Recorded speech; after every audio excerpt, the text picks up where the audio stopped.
Hi everyone, here we are again back at the lake. We're ready to begin our study on structure. But before we actually get started, which I promise we're going to, there's a couple of things I wanted to share with you. First, I spent about 300 days a year on the water for 30 years. Never one time did I have even an inkling of any skin cancer. And all of a sudden, a few weeks ago, I discovered I had a little skin cancer right here. Now, it's not the most serious, but it was so close to my eye that if you can see me right now, I'm speaking to you with a black eye. And I thought I'd start today by giving you my number one tip of the day. This year, when you go out to the lake, don't forget your sunblock. Okay, so we're entering into this study on structure. Probably one of the most important things we can do if catching fish is the end result. And I'd like to start by using one of Buck Perry's favorite sayings. He used to say that if you had two fishermen and they were going along a shoreline, casting the shoreline like his great-granddaddy and his daddy did and his uncle, and how guys used to fish in the old days, and still today some people fishing that way. And he was asked, why in the world are they throwing cast in towards the bank? And he said it's simple, because they have targets in there that they can see. Targets to throw to, stick-ups, stumps, rock formations, weeds, things of this nature, a dog. And he said, but if you turn those fishermen around in a boat and you face them out into the middle of this lake right here, and say, okay, how come you're not fishing out there? If you understand a very basic fact that was established by the year, or by the fish 2,000 years ago, and Buck just came along and discovered it, that they live in deep water. 90 to 95% of their entire adult life spent in deep water. So if the fish are out there, why don't we throw casts out there? And every time he asked somebody that question, they always had the same answer. We don't have any targets to throw to. It's just water out there. Where in the world are we going to throw our cast? Well, the reason we're entering into this study today is, I'm here to tell you, we do have deep water targets. And these targets are referred to as structure. Structure is defined as the bottom of the lake that's different in some respects from the surrounding bottom area, that extends from the shallows all the way to deep water. These are the areas in a lake where the fish are. Well, someone asked Buck years ago when he first coined the word structure, why don't you just call it the bottom? He said that's simple, because the fish don't use the entire bottom of a lake. They only use certain sections of the lake. And these sections he referred to as structure. And he further explained or defined structure to be a shape, a formation, a shape, or a feature of the bottom of the lake that's different from the surrounding bottom area. Now, unfortunately, today, a lot of the writers and a lot of the TV hosts, they refer to almost anything on the bottom of the lake as structure. Stumps, stick-ups, weeds, rock piles, docks, all of these things or objects that are actually on the bottom of the lake. And I'm here to tell you that a stump doesn't extend from the shallows to the deep. It's just a stump. A dock doesn't extend from the shallows to the deep. It doesn't qualify as structure. In fact, he emphasized the word, when he coined the word structure, he emphasized the definition by saying it's a feature of the bottom of the lake. These objects that are on the bottom of the lake that other people talk about and call structure are really referred to as breaks. Something that breaks the uniformity of the bottom of the lake. But it doesn't extend, they don't extend anywhere. So they're not really structure.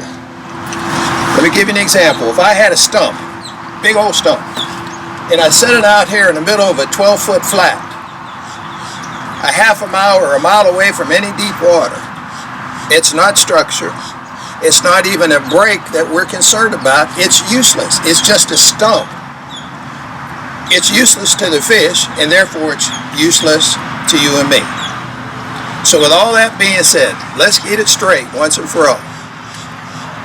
These objects are not structure. They're breaks and are important for us to fish when they're on or connected to structure. But our main guide to finding fish in any body of water, all species, is structure. A bottom feature, a bottom formation of the lake that's different in some respects from the surrounding bottom area. That's structure. And that's what we're going to talk about today. And the reason we have to enter into a study is because there's so many different types of structure. When you're talking about natural structures, we have bars, we have ridges, we have reefs, we have humps, and then of course we have a myriad of man-made structures in the reservoirs. We have the rocky riprap along the face of a dam, the same situation with causeways that stretch across the lake. We have underwater road beds, we have levees, we have underwater railroad grades, we have breakwaters, we have many, many different types of structure. So now we're talking about 17 different types of structure that are all unique and different from all of the others. And when you add to that these different types of structures are predominant maybe in natural lakes or in certain types of reservoirs, they're not all the same. So when you add all of that together, it seems like an awful lot that you and I need to study. And it is quite a bit. However, when you closely examine all 17 structures, they all fall into one of three categories: bars, humps, or underwater islands, and man-made structure. So there's three categories: bars, humps, man-made structure. And today we're going to start with bars. Now a bar is simply a point of land that in most all cases you can see the point of land above water, and the way things are formed, there's a 99.9% chance that this formation is going to continue under the water. You all have heard and maybe referred to bars as points or sandbars. Don't matter what you call it. It's a feature that extends from the shoreline out into deep water. And these are referred to as bars. Now again, when we establish that we're going to be talking about bars today, it's our topic, it's important that you understand that there are three different types of bars. So we're going to break them down. There's a three-sided bar, that we call a three-sided bar, a two-sided bar, and a one-sided bar. And we're going to start with the most common of bars, and that is a three-sided bar. So as we begin our study, yeah, there's a lot to talk about, but the bottom line is, if we first accept the fact that the fish live in deep water, and you have to accept that. If you don't accept that, nothing else I ever say will make any sense to you. They're living out there 90-95% of their time spent in deep water. And our guide to eliminating all of the areas out in that lake where there are no fish, most all the time, and arriving at the spots where the fish are, these deep targets that we talked about in the beginning of this session, they're referred to as structure. So one of 17 different types of structure is going to be our key to finding fish, regardless of the water, regardless of the species, regardless of the time of the year. Structure is our guide as to where the fish will be. The most common structure is a three-sided bar. And if you just follow along with me, man, let's just say we were traveling along the shoreline here all of a sudden, and then the point of land stuck out and then cut back in. It's something you can observe. You don't need a depth sounder, you don't need a contour map, you can see it. And a formation of land, 99% of the time, doesn't stop right there at the water's edge. It will continue underneath the water. That point of land will continue underneath the water. And this is your three-sided bar. In other words, we have deep water on one side, deep water on the other side, and deep water off the end. So this is the most common of all of the bars, and it's simply what we refer to as a three-sided bar.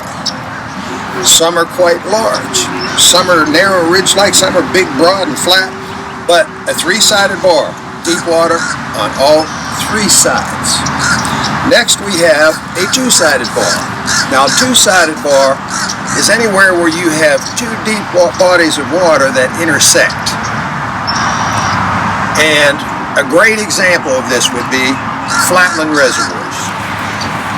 In a flatland reservoir, obviously it's built in flatland terrain, flat country. And a good friend of mine, Danny Carpenter, we fished almost all of the big flatland reservoirs out in Texas where he was living at the time. And you'll have large expanses of flat.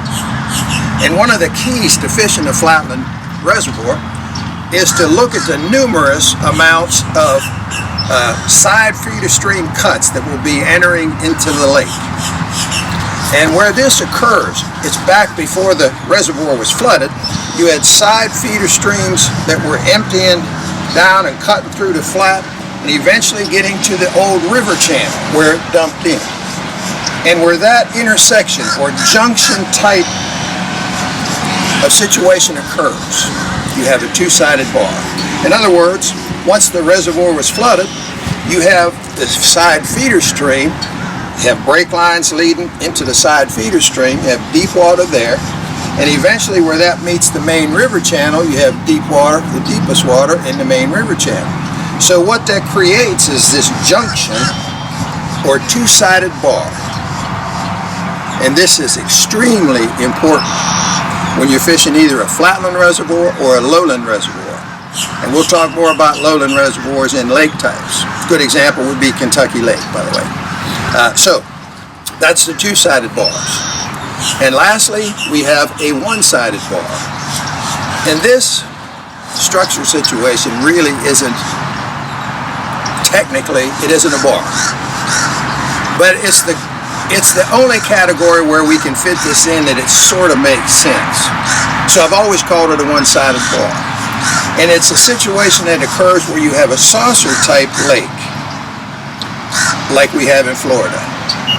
You can even say the Great Lakes that go to the other extreme. Lake Erie is a saucer-type natural glacier lake. In Florida we have saucer-type lakes. And we don't have, in these types of lakes, we don't have the traditional structures. What we have is the knowledge that deep water is the home of the fish. So in Florida, for instance, where I live, right here in my home lake, my number one key is to find deep water. Once I find deep water, then my question becomes, okay, when I know I found my fish, but when these fish become active, where are they going to go? Where are they going to move? What are they going to use in place of a traditional type of structure? And I can tell you, every lake in Florida, they have these deep water slots or deep water holes in areas of these big natural lakes. And some of them run for miles and miles and miles. But where they have a drop-off to that deeper water area, sometimes it's only a foot in distance, breaking from 12 to 13 feet and then sloping down into 20 feet. All my fish are going to be hitting this break line 12 feet. Now, a break line is officially referred to as a break. In fact, it's the most important break we have in fishing. And in all structures, we refer to the break line as the thing, the natural thing that occurs that forms the actual structure. If we didn't have a break line, or a drop-off as so many people call it, if we didn't have that, we wouldn't have structure, we'd have a flat. So it's in these areas where it's breaking off. That's what forms a structure. Well, in Florida, we don't have traditional structure. It's a saucer lake. So all we have is this break line into the slot. Home of the fish, deep water, we have a break line. Now, the problem comes in here is many times these areas of deep water slots might run for 1 mile or 2 miles, sometimes even further. Could be a channel that runs for 3 or 4 or 5 miles. So the question becomes then, well, when these fish move, where are they going to go? The only thing they have is a break line. These slots could be surrounded by 6 and 7 and 8 feet of water flats. There's no traditional structure. Deep water home of the fish and a break line. So now the question is, where are they going to hit the break line? In other words, there has to be something unusual happening in some spot on that break line where the fish will make contact. Now, a normal map and interpretation of normal structures, we can easily arrive at the contact point. In these one-sided structures, one-sided bars, it's hard for us to determine in this slot where the heck the fish are going to hit it.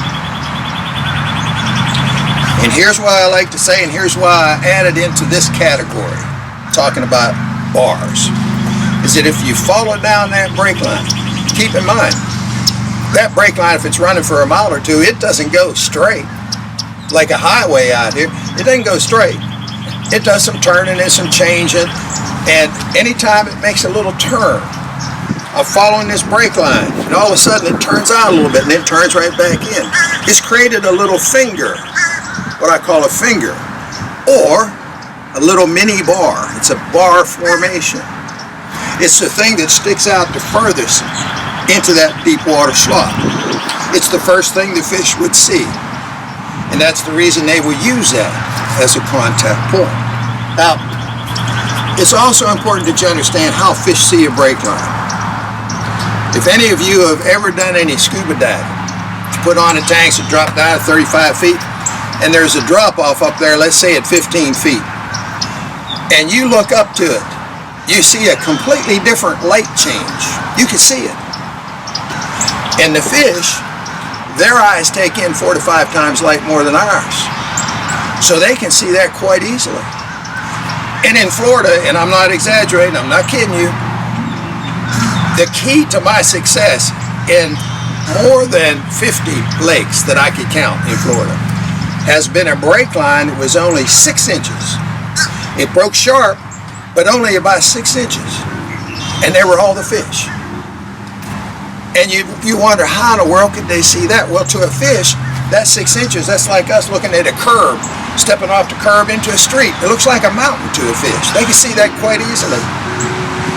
And in Florida, it's important. But where along that break line are the fish going to be? They're going to be at where it turns out, where there's a change in direction. Sometimes it'll be in the wash. When you come off of that little change and then it turns back out like that, you could have a deeper break occurring right there, and there is all your fish. We're going to talk more about that in mapping and interpretation. But important to understand, these one-sided bars in Florida, what a key. I'm telling you, all summer long, you'd be out in the middle of the lake catching one bass after the next, when some of the old timers would be in there still throwing the reeds in the grass and where they caught a nice fish during the spawn. They're still in there fishing all the junk. And we're out in the middle of the lake catching one fish after the next on a one-sided bar. I could give you another example. Lake Erie, 47 feet, one-sided bars. I was up there making a film catching, I don't know, we caught 200-300 fish in 2 days. One-sided bar, but it was at 47 feet and breaking. Down here, many times, it'll be 12 or 13 feet and breaking. But we only have one feature to fish, the break line to the deep water. So now we have 3-sided bar, 2-sided bars, and 1-sided bars. The question now comes up, well, how's the best way to fish these different types of bars? And that's really what we're after. Ultimately, in the end, we want to know exactly how to properly fish these different types of structure. And identifying them first, recognizing, identifying, locating, that's the most important thing, because that's the key to where the fish are in your lake. But how to catch them, that's a whole other deal. And we're going to be talking about presentation of lures in further study. But it's important, I think, as we move along in this study, that I tell you exactly how to fish that three-sided bar. How do I do the best job of fishing that three-sided? How do I do the best job fishing the two-sided? How do I do the best job fishing the one-sided? Everything that goes, that's included in that, with the end result being we want to catch fish. I'm going to deal with that in this way. I'm going to tell you exactly what lures I'm using, how I do it, whether I'm trolling or casting, or whether I'm doing both, whether I'm doing one as opposed to just one or the other. All of that's going to be discussed, but I thought it'd be a little more interesting for you to take and pull from all of my years of experience, take actual places and times where the key to the promotion, or the key to the big clinic, or the key to making a film and all of that was done in a certain type of bar, a certain type of presentation, and all the whys and the wherefores of my decision as to how to fish it. So we're going to be using that, and we're going to touch on that and deal with a couple of great examples of how to fish these three different types of bars the next time we get together. So thank you for joining me today, and be sure to like us on Facebook, and please do me a favor, share this study course with all of your fishing friends and have them subscribe to our YouTube channel. And then when we're concluding each and every discussion, you can get together with your friends and talk it out further, and we're going to all be learning together. So thanks again for joining me today. We'll see you the next time.